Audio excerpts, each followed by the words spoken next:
This podcast is intended for a mature audience. Listener discretion is advised.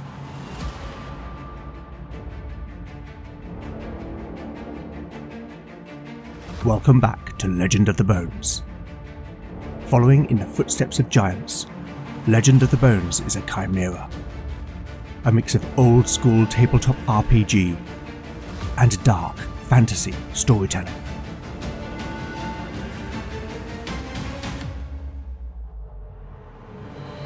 As its name might suggest, in Legend of the Bones the dice rule. There'll be no rerolls, no fudging the dice, no metacurrency. The roll of the bones will determine the character's destiny, and no one will be spared their fate. None shall escape the destiny of bone.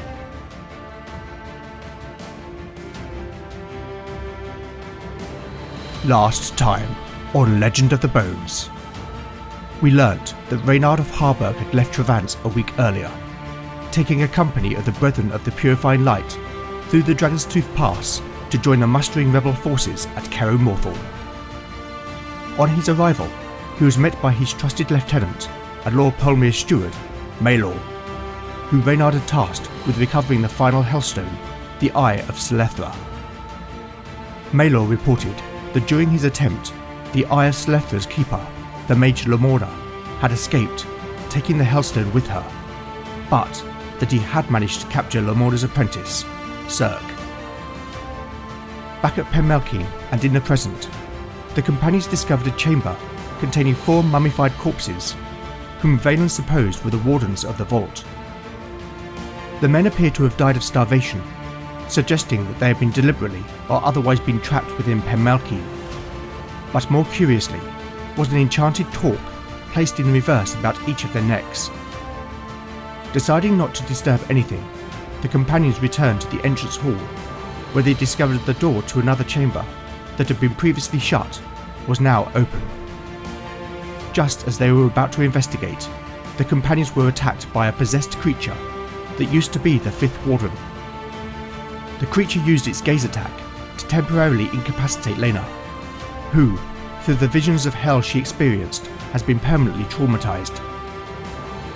A drawn-out fight ensued until the creature launched itself at the freshly recovered Lena, delivering a devastating attack which left the cleric badly wounded. But just as the fiend was about to rip the cleric's throat out, Beric cleaved the creature's head, ending the battle and saving Lena's life.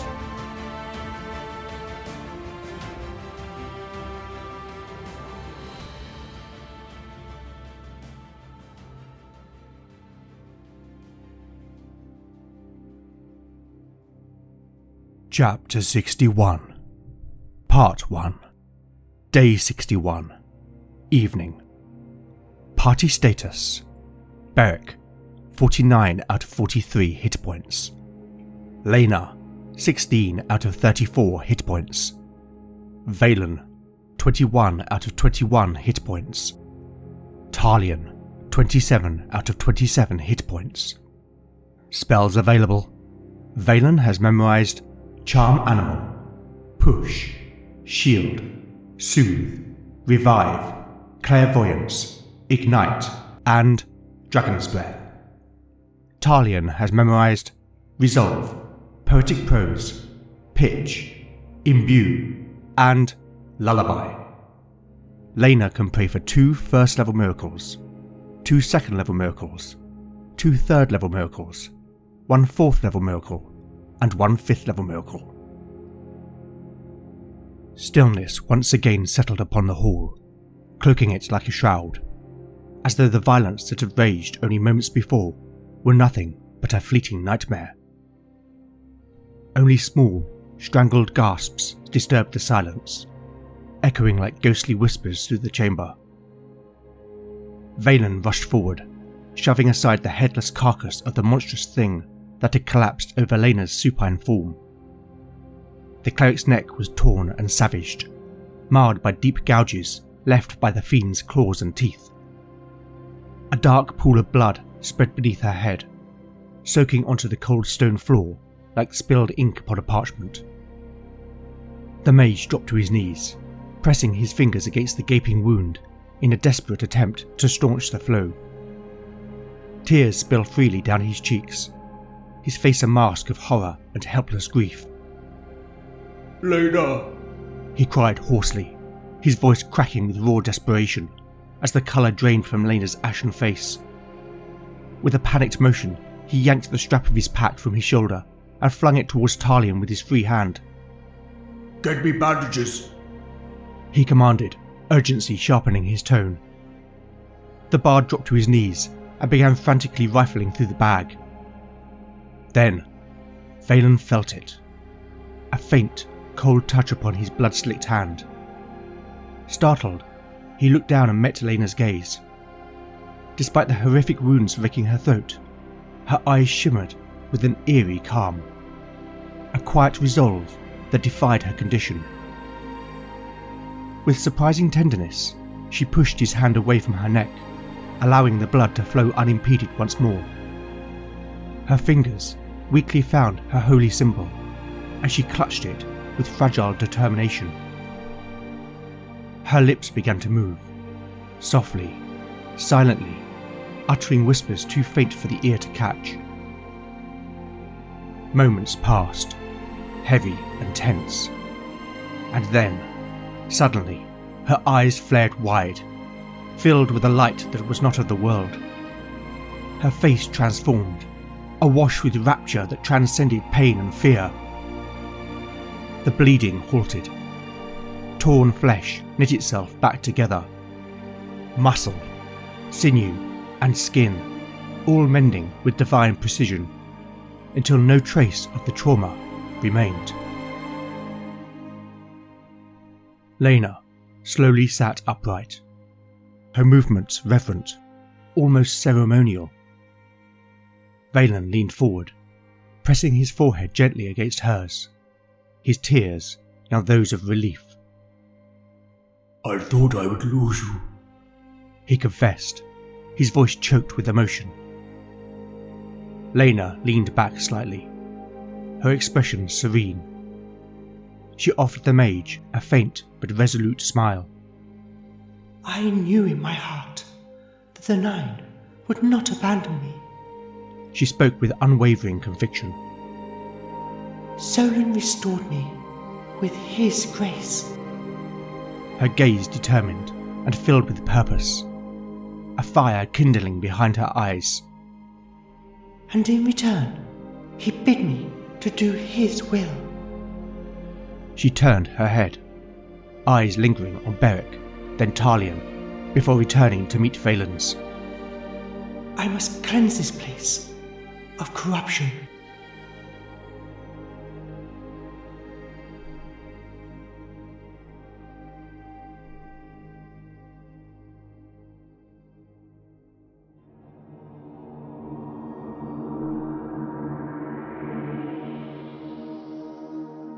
From a purely game mechanics perspective, Lena was never really in trouble. She still had 16 hit points remaining. But before the start of this episode, I rolled for Lena to pray for the miracle of Cure Light Wounds to heal herself. And that roll was a natural 1, a critical success. My house rule for prayer checks is that a natural 1 results in a great blessing from the gods, a special reward, if you like, for the cleric's piety. There are 6 possible blessings in this situation, details of which you can find at legendofthebones.blogspot.com. I rolled a 3, the result being that the cleric is healed for 1d6 hit points per level, or permanent disfigurement, for example an amputated limb or blindness, is reversed, as decided by the referee. Now, tempting as it was to heal Lena of the lightning scars which cover her body, it was much more prudent, and I think fitting, that instead she would be healed for 7d6 hit points, which took her back to full health. All of this led me to make the scene more dramatic than it might have otherwise been, but I hope you can forgive my indulgence. On a more practical note, after Lena was injured, I feared the party would need to rest overnight, and thus lose valuable time. But with this intervention from the gods, they now won't need to. I've said it before, and I'll say it again. It so often feels like the dice have a story they want to tell. Now, while I'm here behind the screen, this is a level up episode for Canute and Talion. As a reminder, Although Knut isn't with the main party at the moment, he still levels up as normal. So starting with Knut, rolling a d8 for new hit points. A 4. Knut's hit point total rises to 40. Let's see whether he gets any ability score increases. Strength 5. Intelligence 1. Wisdom 2. Dexterity 4. Constitution 2. This isn't looking good. And Charisma. A 1. Well, that was a pretty disappointing level up. However, after much deliberation, I have decided to overhaul the fighter class. For some time, I felt that fighters get a raw deal compared with other classes. Now, the fighter class is an area of difference between original BX D&D and old school essentials, which is my usual rules reference. OSE includes level to hit bonuses, whereas BX recommends additional attacks for higher level fighters. In addition, it's unclear in OSE whether the level to hit bonuses apply to melee attacks only or missile attacks as well. I have always interpreted these bonuses as only applying to melee attacks, which does tend to discourage fighters from being archers. So, going forward in my game, fighters will now get access to their level to hit bonuses earlier and more incrementally. Secondly, from level 4, fighters will start to get an armor class bonus, reflecting their increasing ability to dodge, parry and block blows. It has never made sense to me that a 9th level fighter is just as easy to hit as a 1st level fighter.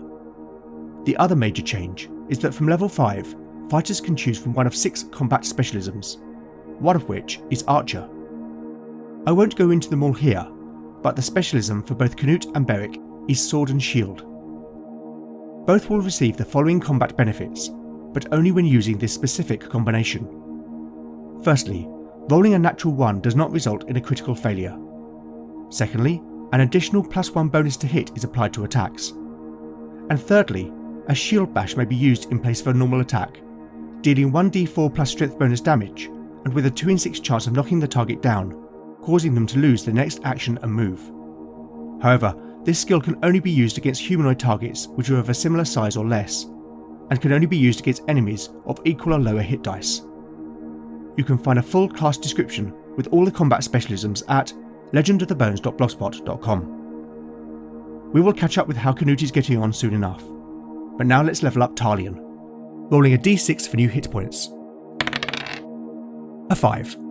Talion's hit point total increases to 32.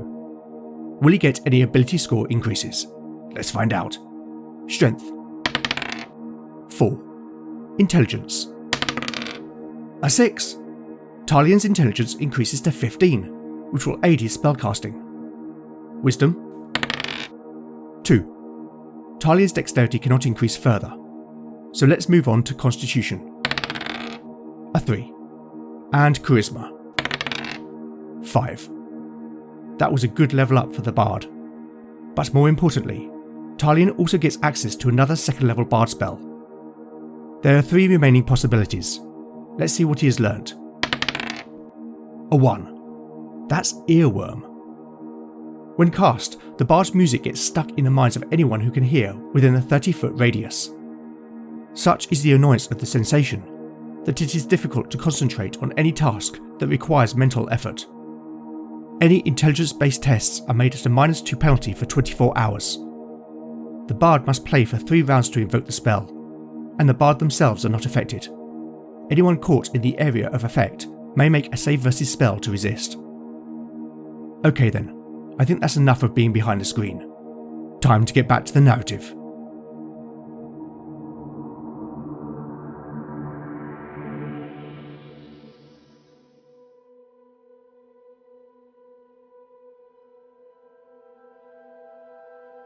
Chapter 61, Part 2, Day 61, Evening. Party status. The party status is unchanged, except that Lena has received the miracle Cure Light Wounds and been restored to full health, and Talion's hit points have increased to 32.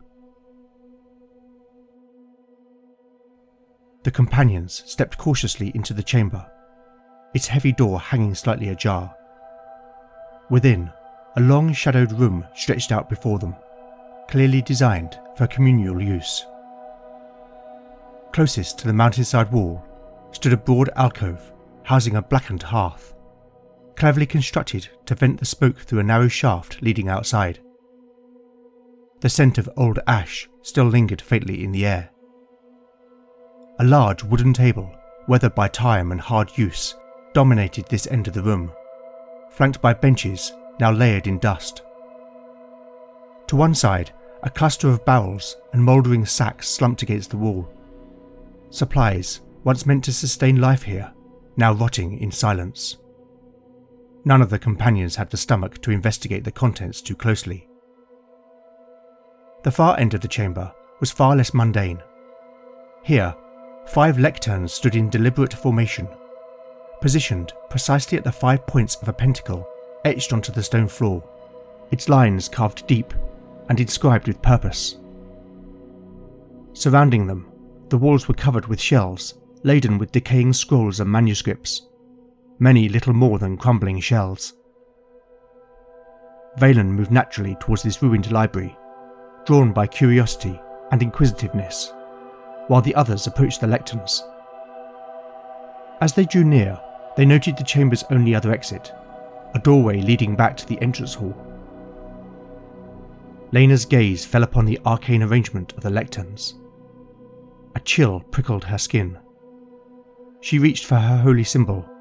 Its familiar weight in her hand never ceased to comfort. You saw it, did you not? Talion had come to stand beside her, his eyes fixed, like hers, on the star-shaped formation. The cleric understood his meaning, yet something within her resisted an immediate reply. So what? A small, wry smile played at the bard's lips. The rift, or worse, what lies beyond it? Lena offered only the faintest nod. Talion turned at last to face her, and when she met his eyes, his expression was unreadable. Despair not, he said softly. Some are born to dwell in the shadows, while most yearn for the light. He paused, his gaze intensifying. But a rare few, they are the light, and they shall drive out darkness wherever they find it. Before Lena could respond to the compliment, Valen rejoined them, his face caught between disappointment and excitement, as though standing on the edge of revelation. Little knowledge endures here, he reported, voice tight with frustration. The parchments crumble at the barest touch. Found you nothing at all? Beric asked, hope clinging to his words. Only this. He raised a single scroll, its edges torn and darkened by time. It speaks of a ritual. A ritual? For what purpose? Lena asked, her voice hushed. That I cannot yet say. The scroll is damaged. His tone was careful, but carried weight. Then it's useless. Beric turned away, waving a hand in dismissal. Not so, Beric, the mage said, with quiet intensity. Though the purpose is obscured, the ritual itself is recorded in full. I may be able to discern its purpose with further consideration, but more than that, there are objects the ritual requires, and those we have already seen. What objects? The warrior frowned. The talk of rituals was, for him, veering into uncomfortable territory. There was a flicker in Valen's eyes, something between revelation and warning. The talks. The warden's talks.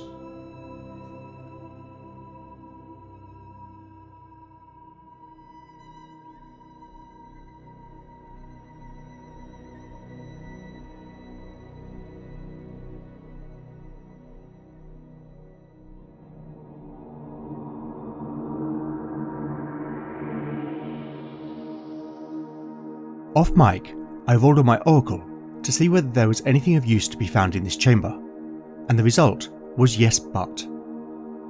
I then rolled on the mythic event meaning chart for a prompt to help me determine what it was. That result was Block Liberty, which led me to think that it was an artifact that could be used to seal or close something. That naturally led me to some kind of ritualistic magic. Of course, with that but on the oracle roll, I couldn't give my characters a free pass, so I decided that something about it needed to be incomplete. In that regard, there are two things missing. Firstly, as we have just heard, the purpose of the ritual is not completely clear.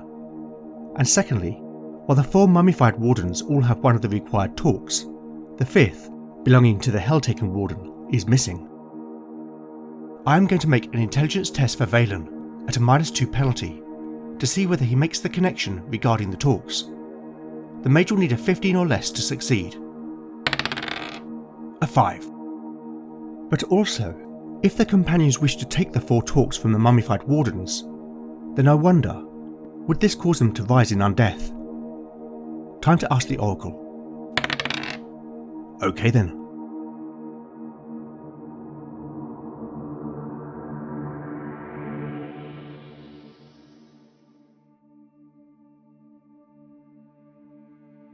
Chapter 61, Part 3, Day 61, Evening.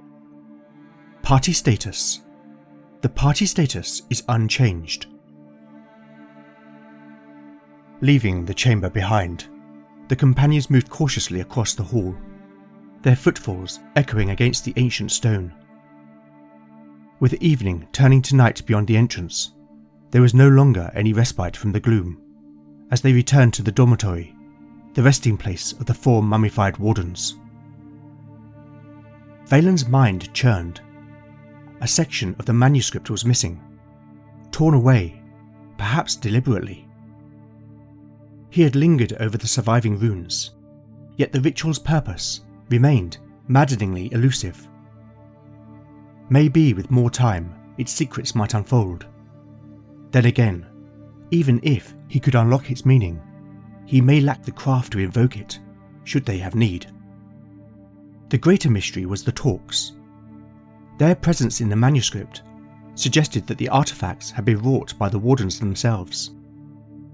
If that were true, then these long-dead men were more than guardians. They had been mages, and powerful ones at that. But why were the talks still about their throats in death? There was no time to ponder further. They had reached the dormitory once again. The heavy air was unchanged, dry, stale, and faintly metallic. The others looked at Valen with silent expectation. The mage stepped inside first, his senses sharpening. At once, he felt it again, the subtle, indescribable pull of arcane energy. The talks shimmered faintly in the gloom, their silver bands surrounded by a soft blue haze. What now? Beric's voice was low and wary. Callous Cledder gleamed faintly in his hand. Valen did not answer immediately. His eyes swept the room, trying to make sense of the puzzle. In our homeland, he began, gesturing towards Talion as he spoke. Talks are not merely ornamental, though they do signify wealth and status. They are also believed to shield the wearer, a ward against malign forces. That is why warriors wear them into battle. I've heard of those warriors, Beric interjected, a brow raised. Knut told me they fight naked. Some do, yes. Valen allowed himself a brief, dry smile, but his tone quickly turned serious again.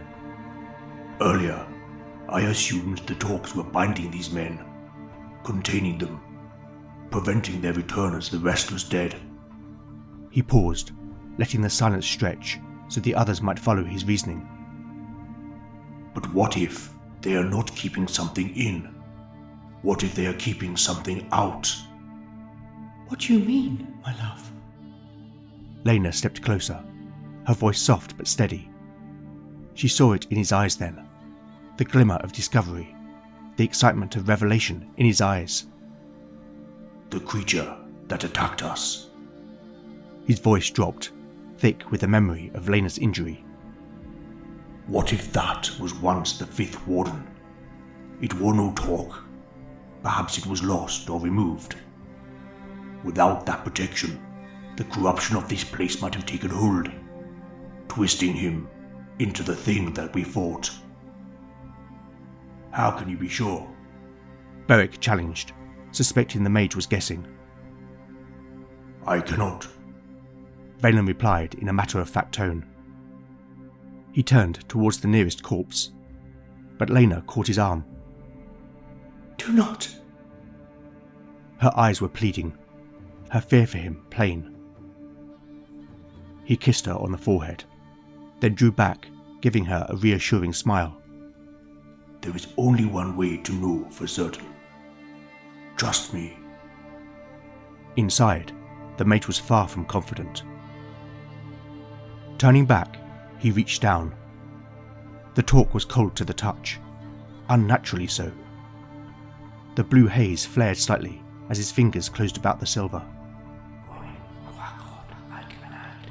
A pulse met him, and for a moment he thought he heard a whisper coming from the band.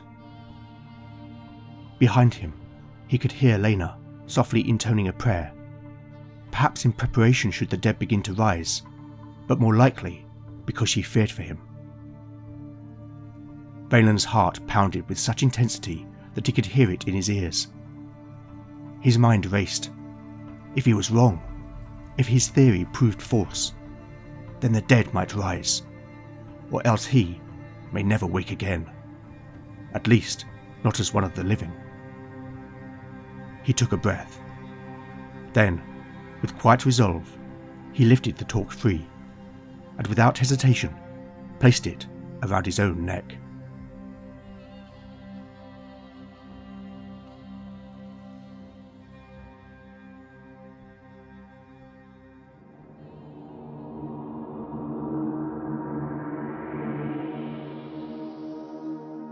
My earlier oracle roll, asking whether the dead wardens would rise when the torques were removed, was a conclusive no and. I took that to mean that the torques are protective artifacts, which gave me an explanation for how the fifth warden became corrupted. With that in mind, the 4 torques grant the wearer a permanent effect equivalent to the 4th level homebrew miracle Soul Shield. This effect protects the wearer's soul from demonic and necromantic influences.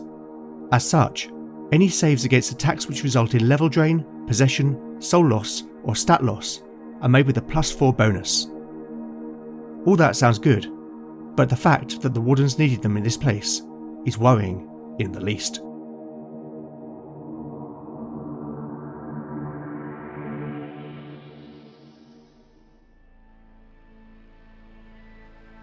Chapter 61, Part 4, Day 61, Evening. Party status. The party status is unchanged. The companions emerged from the grim dormitory, its stale air lingering in their nostrils. The moonstone's pale light illuminated their way as they returned to the entrance hall and advanced to its farthest extremity, where the pair of sturdy iron-bound doors barred their way. When Valen had placed the enchanted torque about his neck, a wave of clarity and vitality had surged through him, aligning his mind, body and spirit with reassuring harmony. He spoke of the sensation to the others, and having experienced no ill effects, he removed the other 3 from the remaining corpses and gave them one each to wear themselves. The doors in front of them were crafted of thick, time-darkened wood. A massive bolt, clearly meant to seal them from this side, hung open in its cradle, suggesting that someone, or something, had passed beyond and not returned. No sound could be heard from the other side, and so with nothing else for it, Beric stepped forward. His broad hands gripped the cold iron rings, and with a deep breath and a heave of strength, he pulled them open. As the moonstone's light spilled over the threshold, It illuminated a wide corridor, perhaps 20 feet across.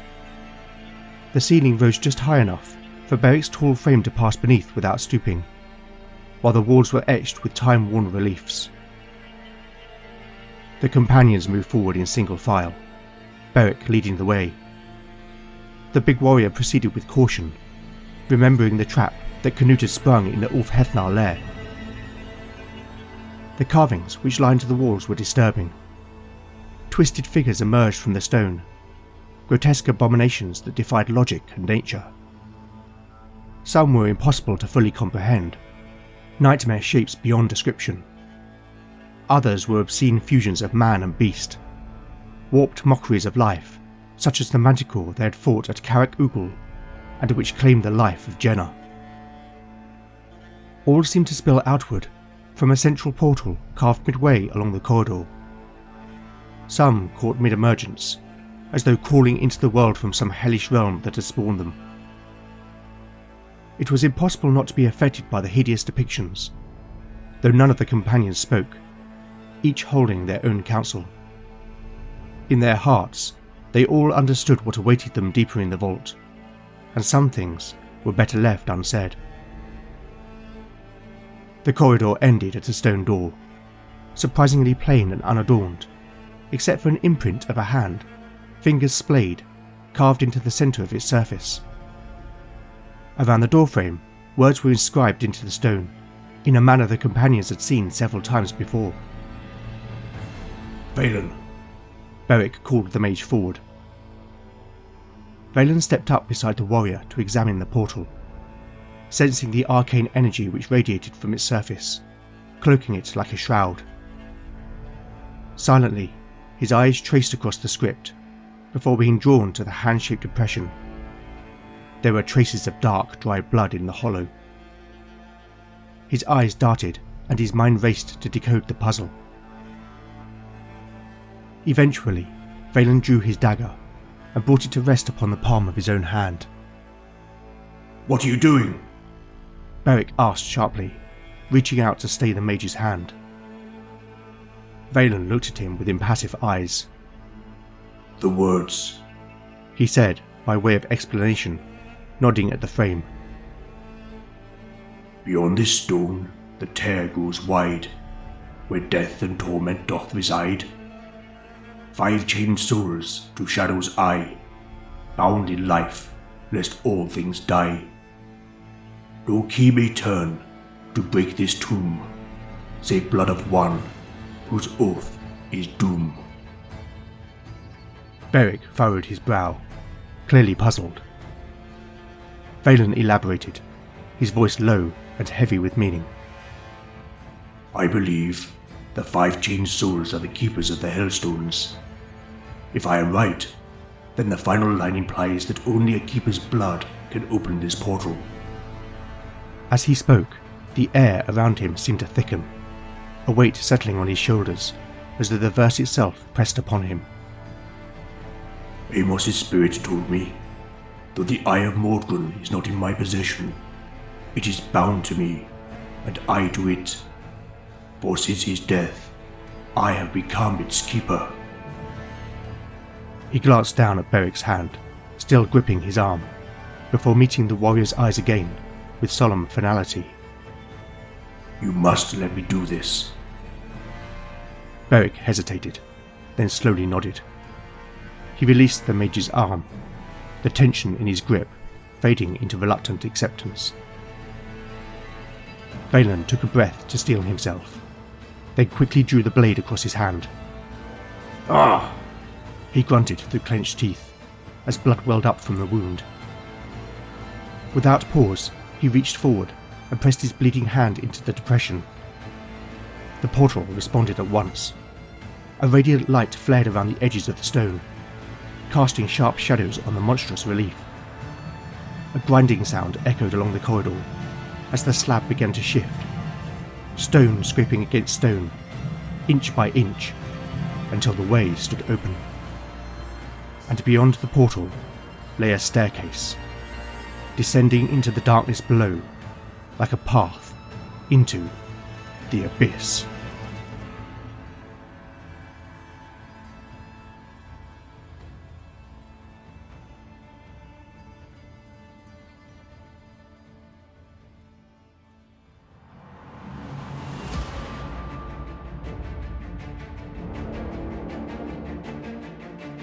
Thank you for listening to Legend of the Bones. I hope you've enjoyed the show. If you like what you've heard, then please consider rating and reviewing the show in your podcatcher of choice. Not only do I love seeing the feedback, but it really does help the show reach new listeners. You can also help by liking or reposting new episode announcements, or by recommending the show online or to a friend. You really can't beat the power of word of mouth. Alternatively, if you'd like to show your appreciation by buying me a metaphorical cup of tea, then I have a Ko-fi page at ko-fi.com/Legend of the Bones. Any donations will go towards the show's running costs. I also have a range of merchandise, which can be found at www.redbubble.com/people/legendbones. All items are presented at zero markup. I make no money from them. It's purely to give something back to fans of the show. I'm also part of a collective known as the Solo Roleplayer Podcast Network. We bring you a curated list of the best, highest quality, most dramatic and diciest solo roleplay podcasts in the world. So why not check us out by rolling over to soloroleplayersnetwork.com. Finally, I'd love to know what you think of the show, and I do respond to every message I receive.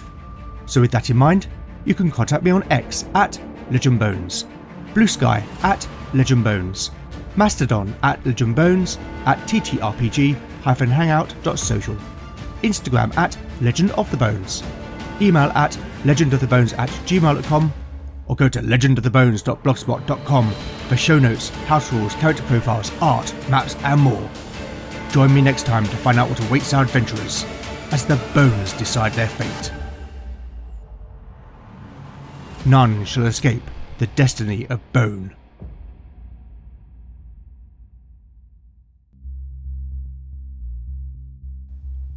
Are you ready for your next solo roleplay audio drama? Come and experience Roll, Ponder, and Play, a solo role-playing podcast dedicated to crafting compelling tales, thick with drama and danger, showcasing light against shadow, hope amidst sorrow, and determination beyond doubt, all from the barest of prompts. Come journey with me through realms of danger, shadow, and wonder at Roll, Ponder, and Play, where one roll can decide the fate of many things.